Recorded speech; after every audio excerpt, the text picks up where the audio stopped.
Yeah, what do you want? So deal with it.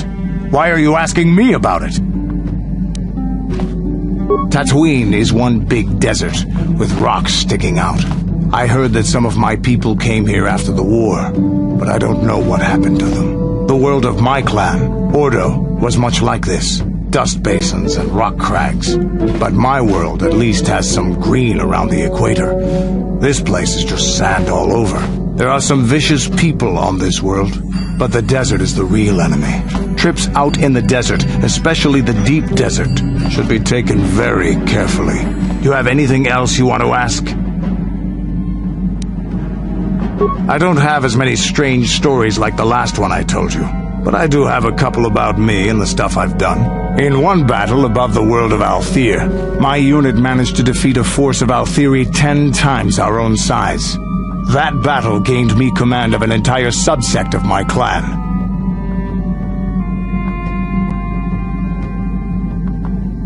For 5 days they had managed to hold off our forces, keeping us to the outer rings of their world, preventing us from attacking it directly. My task was to assault one of their flanks with a false attack. The Althiri would be drawn out by the units I had sent in. Once they had surrounded those units, the bulk of my forces would attack from the rear and defeat them in detail.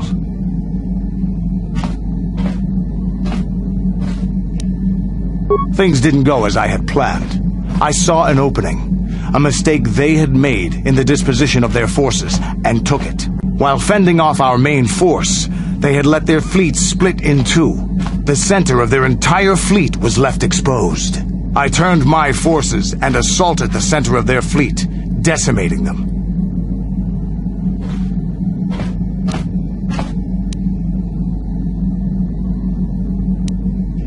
This is a chance given to a warrior once or twice in a lifetime. The chance to change the course of history in a single act. Their slow, ponderous ship could not turn to face us without being overwhelmed. The command vessels were destroyed in seconds. Their ranks were thrown into chaos. It was amusing to watch the surviving ships scatter and flee. Several even tried to dive through the plane of the rings to escape us. They were shredded by the rings, or crashed into rocks, or were destroyed by our forces as we pursued them. Warriors do not flee from a battle if they are losing. They fight to the end, as we did against your Jedi Revan. Another time, maybe, I'll tell you about how the war with the Republic went. For now, let's just get on with things. Is there something else you want to know? Your choice. I'm here if you want something done right.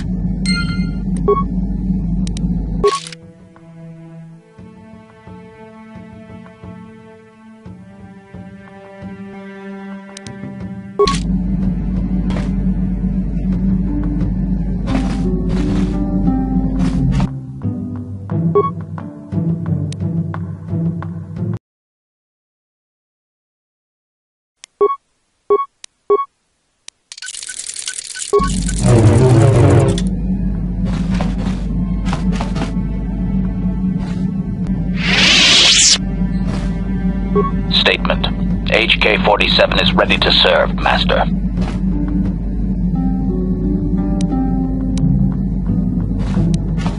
Statement. I have little knowledge of that to impart, Master.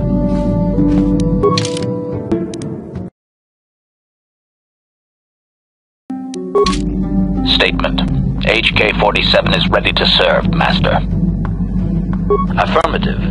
If you believe your skills are up to the task, Master, then I can certainly guide you through the process. Request.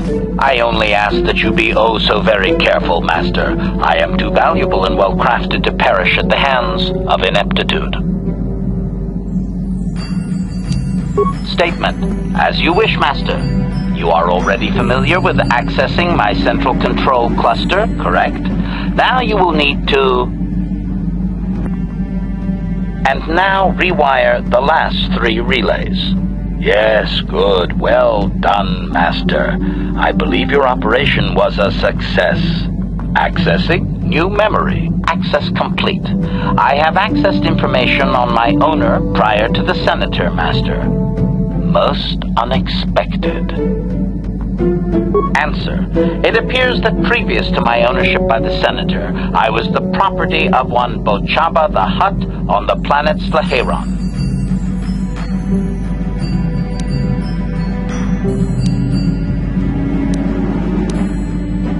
Answer. It does not appear so, or at least Bochaba was not my first owner. He purchased me from somewhere else. My memories tell me that, for a time, Bochaba was one of the most feared gangsters on Slaheron. I helped him with this reputation greatly. Over a span of 1 year, I terminated a grand total of 322 sentient meatbags. These contracts made Bochaba very wealthy.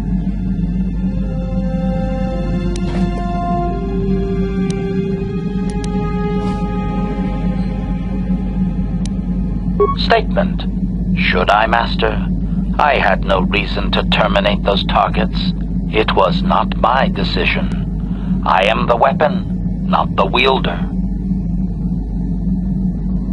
Answer. That is correct, Master. I do enjoy my work, though my past owners have enjoyed utilizing my functions far more.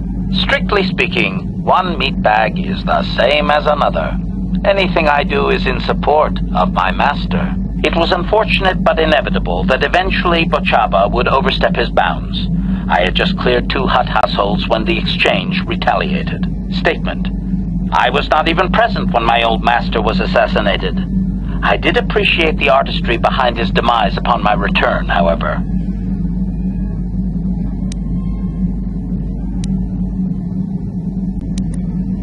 Answer. Allow me to say that I have little doubt that residents of that sector were fishing pieces of Bochaba out of their soup for weeks afterward. At any rate, I quickly shut down upon my master's death. The rival Hutt claimed me along with my master's other possessions. Observation. If that Hutt had only known my true function, he surely would not have sold me to a senator he bribed regularly. Observation. It would have suited my character, Master. I have enjoyed my existence since, more or less, so I do not miss it. Observation. No doubt, Master. It would have been a glorious battle to end my existence with. I would prefer that to rusting on a junk heap. Answer. Negative, Master. There is still more memory that can be restored, however, if you wish to try. As well, I believe I can restore several programs the Hutt installed to improve my performance. Yes, they are now active, contemplative. I wonder how many more dead masters I might have out there. A droid can live for a long time, you know.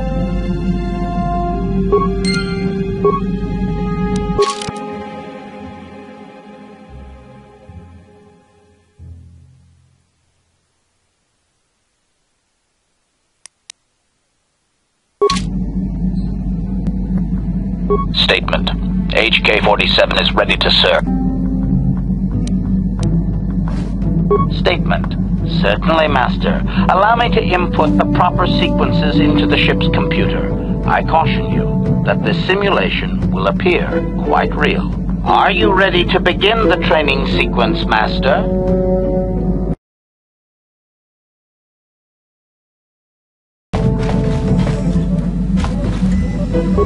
Got something on your mind, dude?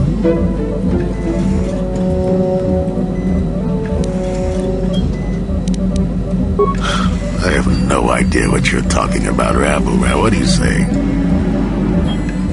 Did I say that? Strange the tricks memory plays on you when you get older. Didn't I say that my past was my affair? You don't see me poking and prodding you with questions, do you?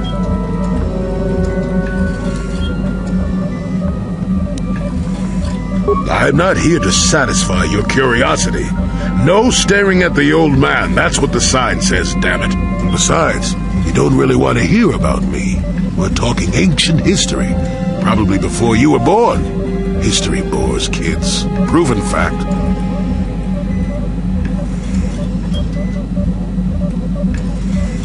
Oh, fine, fine. Have it your way. Just don't cry about it later. Yes, I was an adventurer. Happy now? I wasn't even done with my Jedi training back then. I had a full head of hair and an eagerness to see absolutely everything. Sound familiar? The Council was never happy with willful, brash Jolee Bindo, you see. Even less so when I began my smuggling career.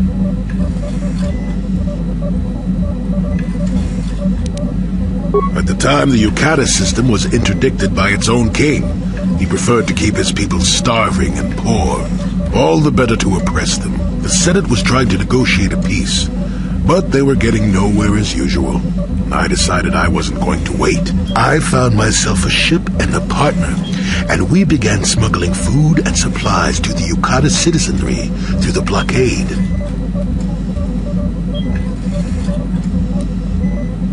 Well, we didn't buy all the equipment per se. Some were happy to donate goods. Some we just knew had more than they could use. Stole is such a harsh word. They would have donated those goods readily enough if they were compassionate. I considered it a tax on the greedy. We only got caught once. A lone Yucatish frigate shot us down and forced a crash landing. I thought the force had abandoned me, as I remember.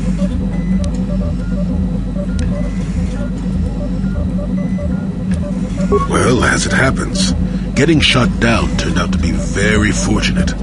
That day was the day that was the day I met my wife.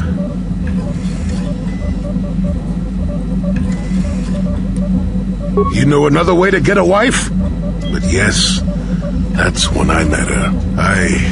If it's all the same to you, I'd prefer to stop talking now. My mouth is starting to draw flies.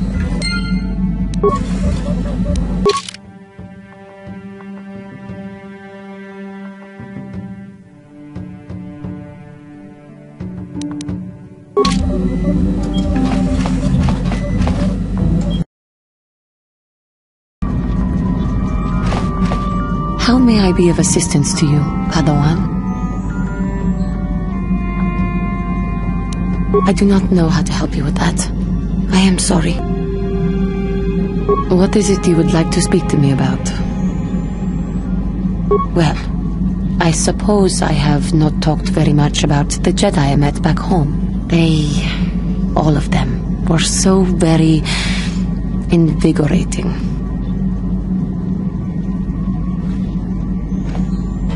They were so very alive, so full of hope and energy and zeal.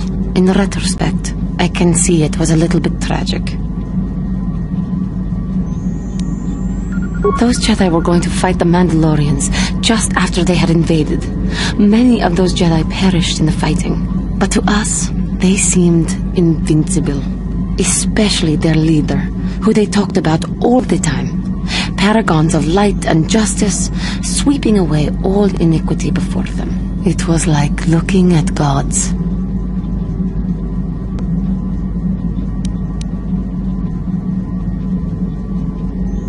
I was merely using poetic license.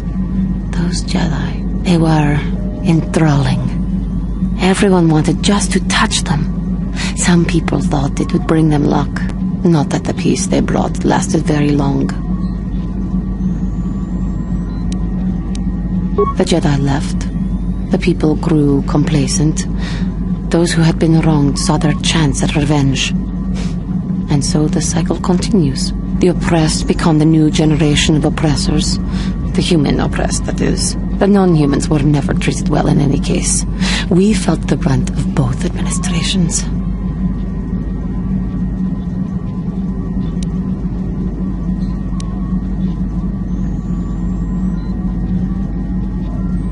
Yes, but humans seem the most pervasive, the most consistent. They took their frustrations and hates out on us because the people they wanted had already fled or were too well protected. But no one looks out for the injustices we suffered. Oh no, but I am sorry. I should not have outbursts like that.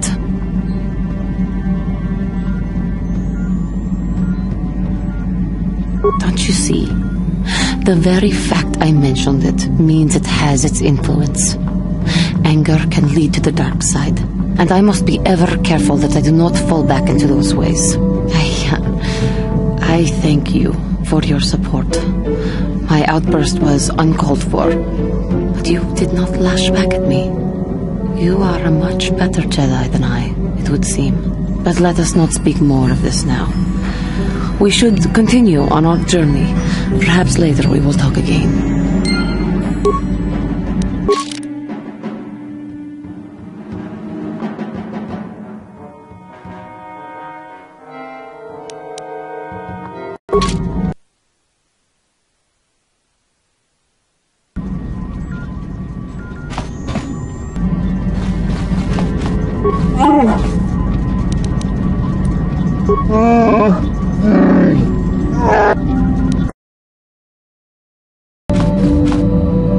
Yes, what's on your mind? I'm not really sure. But you can figure it out on your own, can't you? Dantooine's just a desert planet. I hear the mining isn't going so well. I bet the colony gets abandoned before long. Well, that's all I can think of, at any rate. I already told you, he betrayed us all.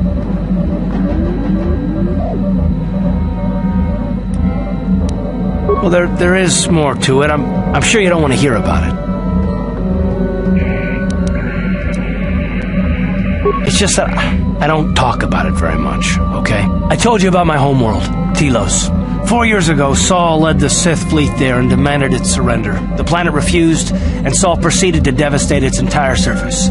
Millions died. I had a wife and a son on Telos. I thought they would be safe there, but my task force arrived too late to be of much help.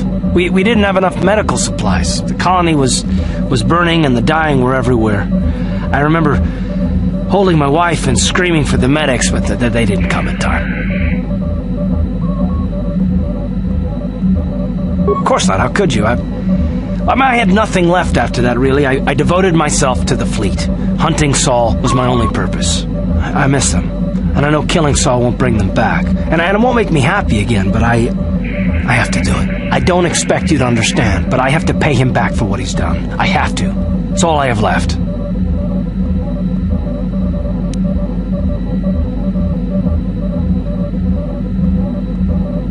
She had courage, and she was stubborn. Could never talk her out of anything when she put her mind to it. And she hated it when I signed back onto the fleet at the start of the war. Now, I had planned on leaving soon to join her. His name was Dustil, and I don't know what happened to him. The colony was a complete ruin, and we never found any trace of him. I made inquiries and followed the reports from Telos for years, but I stopped. Anyway, I hope that answers your questions. Let's continue with what we were doing.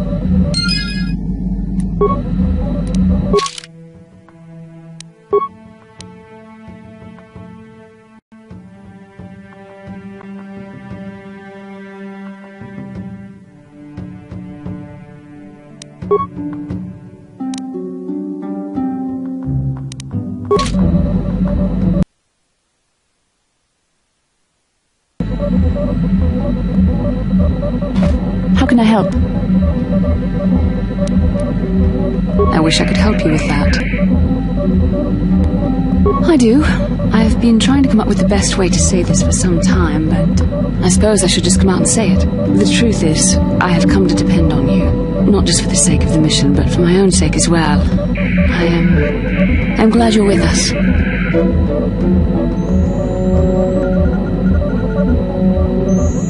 You're teasing me. You know very well what I said. Well, yes. Surely that's not so surprising. Did I? I am trying to be sincere here. It occurred to me that I may have been too critical of you. Too demanding at times. I know my manner can be a bit taciturn. I know you must be getting sick of my lectures about the dark side and everything else. I spent all my years being hounded by my instructors, being told so often how gifted and important I was until I was sick of it. I remember when I was younger, I used to swear that I would never become as self-absorbed and stodgy as the Jedi Masters. It's ironic, really.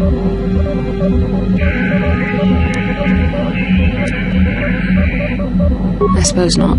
But I am becoming like that, though it's not easy for me to admit. Being controlled has kept everyone around me at an arm's length. Even those like yourself who are most in need of my understanding and compassion. Maybe it's time to change that. You deserve to know how much I respect and admire you. I had to tell you how much I care for you. As a friend, of course.